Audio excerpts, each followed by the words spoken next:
మన ఇండస్ట్రీలో ఒకసారి మేకప్ ఏసుకున్నాక, ఆ మేకప్‌ని తీయడానికి ఇష్టపడరు అసలెవరు. అవును. కొంతమంది యాక్టర్స్ అయితే వాళ్ళ ప్రైమ్ అయిపోయాక కూడా స్ట్రగుల్ అయ్యే యాక్టర్స్ కూడా చాలా మందుంటారు. హ్మ్. అలాంటి యాక్టర్ మీరు ప్రైమ్ టైమ్‌లో ఒక 10 సంవత్సరాలు గ్యాప్ తీసుకోవడానికి కారణం ఏంటి సార్? గ్యాప్‌కి కారణం ఇందాక చెప్పినట్టే, నాకొచ్చే సినిమాలు నాకు నచ్చలా. నేననుకునే కథ తీయటానికి అప్పటికి నాకు ఆ సిట్యుయేషన్ లేదు.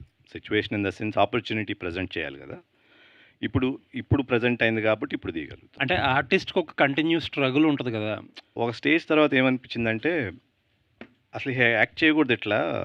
అసలు నచ్చట్లా. సెట్‌లోకెళ్తేనే ఐయామ్ ఫీలింగ్ వెరీ లో. అలాంటి సిట్యుయేషన్ ఇంకా మనం ఎందుకు ఇట్లా బాధపడుతూ చేయాలని అక్కడితో ఆపేసాను. ఎందుకంటే వై ఎగ్జాక్ట్‌లీ ఆ లో మూమెంట్ అంతా లో మూమెంట్ అంటే ఐ ఫీల్ అంత యాక్ట్ చేయాల్సిన మెటీరియల్ రాలేదని. ఆళ్ళు ఇవ్వటంలో తప్పు లేదు గానీ, బట్ పెర్ఫార్మన్స్‌కి స్కోప్ లేకుండా అలాంటి క్యారెక్టర్స్ రావటము, నేను స్టోరీస్ ఎతికినా గూడా అలాంటివి దొరకకపోవటం ఆ టైంలో.